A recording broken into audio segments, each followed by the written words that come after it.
Welcome to Speak English with me. Improve your vocabulary, grammar, and pronunciation with our engaging lessons. Hello everyone, and welcome back to Speak English with me. I'm Sam, and I'm here with Emma. Thanks for joining us today. We know you could be listening to anything right now, so we're really happy you've chosen to spend a little time learning English with us. It's always nice to have you here. Whether you're walking, driving, studying, or just relaxing at home, we hope this conversation makes your English feel a little more natural and a little more confident. Before we begin, if you enjoy learning English through real conversations instead of long grammar lessons, don't forget to subscribe to the channel and share this podcast with another English learner. It really helps us keep making new episodes every week. Thank you so much for your support. Every comment, every like, and every time you recommend a podcast to a friend means a lot to us. Now, today's topic looks simple on paper, but it's one of those things that can confuse even very good English learners. We're talking about the difference between remember and remind. I smile every time I hear this topic because I've heard so many learners mix those two words together, and honestly, I understand why. They're closely connected, so it's easy to think they work the same way. They really don't. Sometimes changing just one of those words can completely change the meaning of your sentence. Or make a native speaker stop for a second and think, I know what you mean, but that sounded a little unusual. A few years ago, I had a student who was getting ready for an interview in English. We practiced for almost an hour, and he was doing brilliantly. Then, just before he left, he smiled and said, "Sam, please remember me to bring my documents tomorrow." Oh, that's such a classic mistake. I knew what he wanted to say immediately, but I also knew that if he used the same sentence during his interview, it would sound strange. So what did you say? I laughed, and he laughed too. Then I said, "I think you want me to remind you, not remember you." I bet he never forgot that correction. He didn't. A week later, he came back and said, "You reminded me about the interview, and I remembered to bring everything." That's wonderful because he used both words correctly in one sentence without even thinking about it. And that's really our goal today. We don't want you to memorize dozens of grammar rules. We want these words to start feeling natural whenever you speak. The nice thing is that once you understand the basic idea, you'll hear these words everywhere. Friends use them, families use them, teachers, coworkers, and neighbors use them too. Let's imagine a simple situation. Tomorrow morning, you have an important meeting. Before you go to sleep, you think, "I need to remember to charge my phone." That's something I've said many times. Me too. Then imagine your phone rings in the evening and your sister says, "Hey, don't forget your phone." Or she could say, I just wanted to remind you to charge it. Now, listen to those two ideas. First, I need to remember to charge my phone. Second, my sister reminded me to charge it. One sentence is about what's happening in your own mind. The other sentence is about another person helping you. That's a simple picture to keep in your head. And it's much easier to remember pictures than long grammar explanations. Here's another everyday example. Imagine we're going shopping after we finish recording today's episode. That's dangerous. You always buy snacks when we're recording. I do not always buy snacks. Sam? Fine, I usually buy snacks. That's more honest. Before we leave, I might say, "Emma, can you remind me to buy coffee?" Then while we're walking through the supermarket, I'd say, Sam, don't forget the coffee.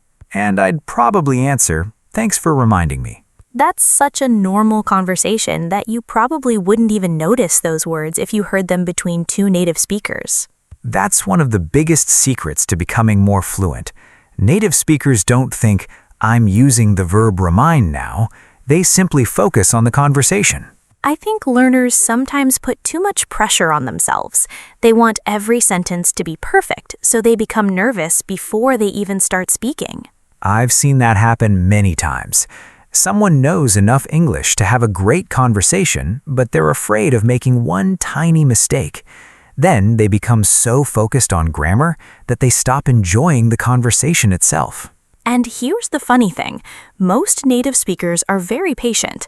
If your sentence isn't perfect but your meaning is clear, they'll usually help you naturally instead of judging you. That's why we always encourage you to speak as much as possible. Mistakes aren't signs that you're failing, they're signs that you're actually using the language. I still remember learning another language and mixing up two similar words over and over again. Every time someone corrected me, I felt a little embarrassed for a second, but I also became more confident because I knew I wouldn't make the same mistake forever. That's a great attitude. Learning a language isn't about avoiding mistakes. It's about learning from them until the correct expression becomes automatic. And today, we're going to do that together. By the end of this conversation, you'll hear remember and remind in so many real situations that choosing the right one will start to feel much more natural. One of the things I really like about the word remember is that we use it in so many different situations without even noticing. We remember birthdays, passwords, names, conversations, promises, songs, and sometimes even the smell of a place we haven't visited for years. Isn't that amazing? Our memories can be so unpredictable. I can forget where I put my keys 5 minutes ago, but I can still remember the name of my first school teacher. I'm the same.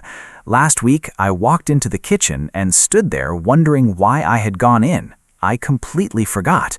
Then, somehow, I started thinking about primary school, and I remembered the lunchbox I used to carry every day. Wait, that happens to you too? More often than I'd like to admit. That's comforting, because I thought I was the only one. Sometimes I open my laptop with a clear plan, and then a message pops up. I read it, and suddenly I've forgotten the reason I opened the laptop in the first place. Modern life doesn't really help our memory, does it?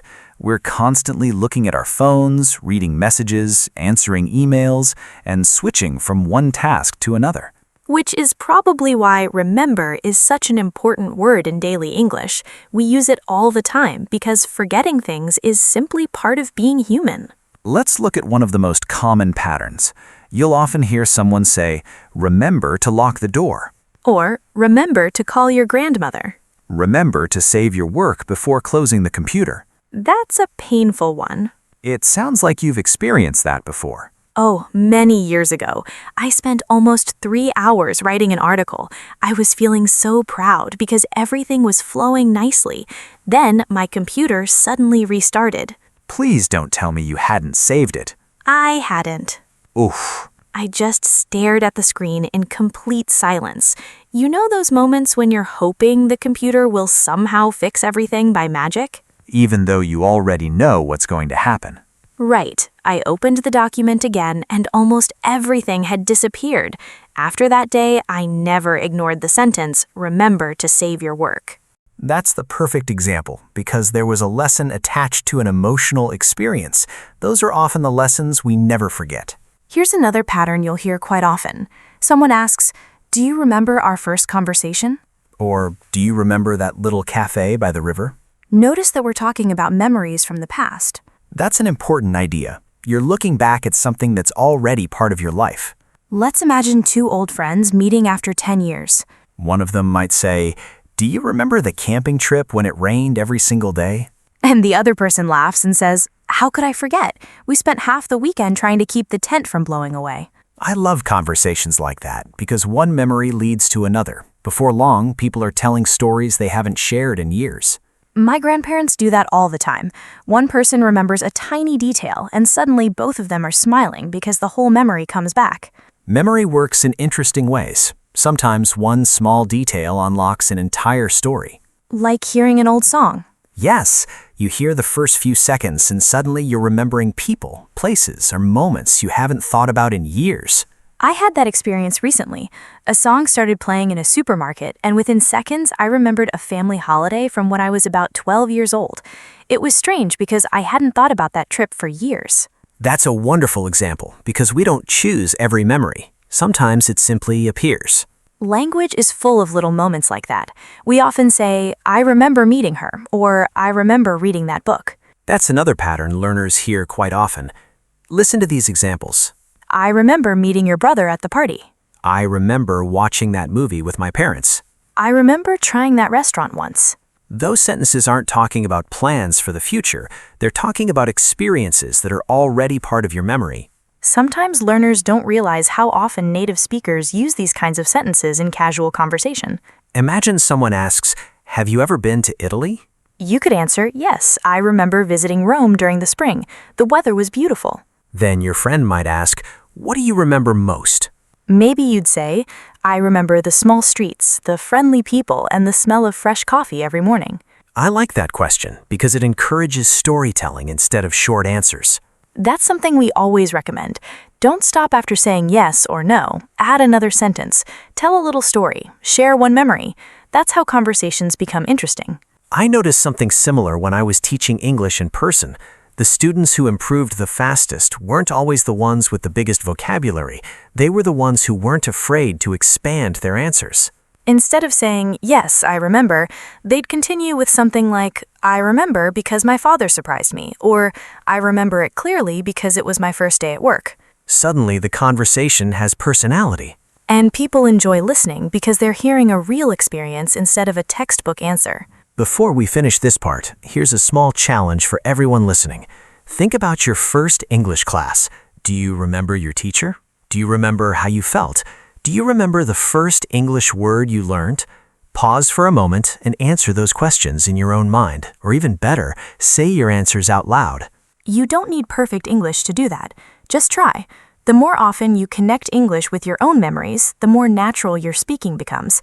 And that's much more valuable than memorizing a list of grammar rules without ever using them. We've spent quite a bit of time talking about remember, so now let's turn our attention to remind.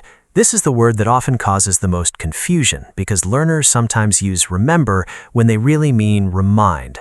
Once you notice the difference, you'll start hearing it everywhere.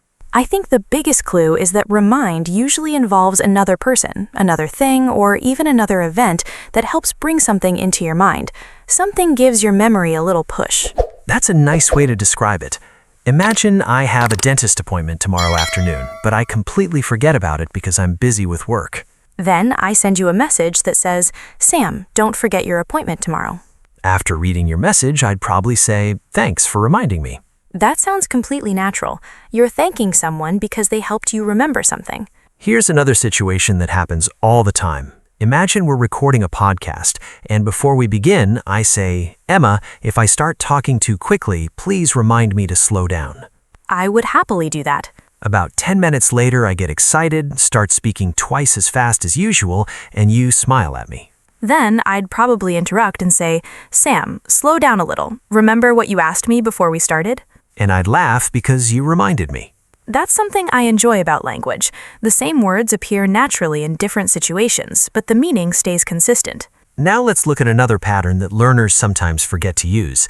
We often say, remind me to. That's one of my favorite expressions because I use it almost every day. Really? What do you ask people to remind you about? Lots of little things. I might say, remind me to reply to that email after lunch, or remind me to water the plants this evening. Mine are usually related to shopping. I'll leave the house feeling confident, and then I'll suddenly think, oh no, I forgot half the things I needed. That's why shopping lists exist. They do, but somehow I still manage to forget something. Let me guess, you come home with snacks instead of the things you actually needed. That has happened once or twice. Once or twice? Maybe a few more times than that. I knew it. Here's another expression that native speakers use all the time. Can you remind me about the meeting tomorrow? Notice the difference. You're not asking someone to attend the meeting for you. You're asking them to help you keep it in your memory. That's an important distinction. And here's a mistake we've both heard from learners. Someone says, please remember me about the meeting. Native speakers will usually understand what you mean, but it sounds unusual because the verb should be remind. So a more natural sentence is, please remind me about the meeting. Let's make it a little more interesting. Imagine two co-workers finishing work on Friday. One says, I'm leaving early on Monday because I have a doctor's appointment. The other replies, no problem. If you seem busy on Monday morning, I'll remind you before lunch. That's the kind of conversation you could easily hear in an office. Now, there's another use of remind that I absolutely love because it's connected to memories and emotions. I know which one you're talking about. You remind me of. Such a beautiful expression. Imagine I meet someone for the first time, and after talking for a few minutes, I smile and say, "You remind me of my older brother." That doesn't mean I'm saying they're the same person. It means something about them feels familiar. Maybe it's the way they laugh, the way they tell stories, or even the way they smile. I remember meeting an elderly man on a train once. We talked for nearly an hour, and when I got off the train, I couldn't stop thinking about my grandfather. Why? Because he reminded me of him. They had the same calm voice, the same gentle sense of humor, and the same habit of asking thoughtful questions instead of talking only about themselves. I love moments like that. Sometimes a complete stranger can remind you of someone you haven't seen for years. Has that ever happened to you? Yes, I met a woman while traveling who reminded me of my aunt. She wasn't related to me at all, but she laughed the same way, spoke with the same warmth, and somehow made everyone around her feel comfortable. By the end of our conversation, I realized I wasn't just enjoying talking to her, I was also remembering family dinners from my childhood. Isn't it interesting how those two words can appear together so naturally? Someone reminds you of a person, and suddenly you remember dozens of little moments connected to that person. That's why I think learning vocabulary through stories is much more powerful than memorizing definitions. You begin to feel how the words work together. There's one more expression that listeners will hear very often. This reminds me of? Yes. Let's imagine we're walking past a bakery, and the smell of fresh bread fills the street. I might stop for a second and say, "This reminds me of Sunday mornings at my grandmother's house." Then I might answer, "Really? What was it like?" And suddenly, we're having a conversation about childhood memories instead of bread. That's how conversations naturally grow. One small comment leads to another story. Or imagine we're watching an old movie together. Halfway through, you smile and say, "This reminds me of the films my parents used to watch when I was little." Notice that nobody is giving a grammar lesson. People simply use these expressions because they're describing a genuine feeling. Before we move on, let's try a quick challenge together. I'll give the situation, and Emma will answer naturally. Sounds good. Here's the situation. You have an important presentation tomorrow, and you're worried you'll forget your notes. I'd say, "Sam, could you remind me to put my notes in my bag before I leave?" Perfect. Here's another one. You hear an old song that you loved when you were a teenager. That song reminds me of high school. Last one. Your friend asks whether you still think about your first job. Yes, I remember my first day very clearly. I was nervous, excited, and completely exhausted by the end of it. Those are the kinds of sentences you'll hear in everyday English. They're simple, natural, and useful. And once you start noticing them in movies, podcasts, and conversations, they'll become part of your own English too. The best part is that you're no longer choosing between two confusing words. You're choosing the one that fits the situation naturally. And that's a sign that your English is becoming more fluent instead of simply becoming more accurate. Before we finish today's conversation, I think it would be fun to put everything together with a few real-life situations. Not a serious test, just a chance to see how naturally these words are starting to feel. I like that idea. Because most people don't struggle when they read grammar rules. They struggle when they have to choose the right word while speaking. That's true. In real conversations, you don't have 5 minutes to think. You simply respond. So, let's imagine you're talking with a friend. Your friend says, "I have an interview tomorrow." I'd probably answer, "Good luck, and remember to get there a little early." Nice. Now let's change the situation. Your friend is always busy and forgets appointments.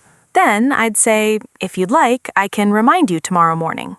Perfect. Same topic, different verb. That's the pattern we've been building throughout today's episode. Here's another one. You're looking through old photographs with your family. Someone picks up a picture from years ago and asks, "Do you remember this holiday?" You smile and answer, "Of course I do. I remember swimming in the lake every afternoon." Then your brother laughs and says, "That picture reminds me of the day you fell into the water with your shoes on." I was hoping you weren't going to embarrass me. It wouldn't be a family story without a little embarrassment. Fair enough. Those conversations happen naturally because memories are part of everyday life. We remember experiences, and people or things remind us of those experiences. That's a nice summary in one sentence. And once that idea becomes clear in your mind, you don't have to translate from your first language every time you speak. I have a question for you. Go ahead. Have you ever forgotten something so important that somebody else had to rescue the situation? Oh, yes. A few years ago, I was invited to speak at a small event. I arrived on time, greeted everyone, found my seat, and felt quite relaxed. Then the organizer came over and asked, "Emma, where are your presentation notes?" Please don't tell me they were still at home. They were sitting neatly on my desk. That's every speaker's nightmare. It really was. I felt my heart sink. Luckily, my sister lived nearby. She picked them up and brought them to me just before I had to speak. She saved the day. She certainly did. And every time I prepare for a presentation now, that experience reminds me to check my bag twice before leaving home. I like that story because it naturally combines both words. A past experience reminds you to do something in the future. That's one of the reasons stories are so powerful. We don't just remember information, we remember feelings. Speaking of remembering, let's take a quick word tour before we say goodbye. Great idea. The first expression is remember to. We use it when we're talking about something we don't want to forget in the future. For example, remember to lock the door, or remember to send that email. Next is remember doing. This is for memories from the past.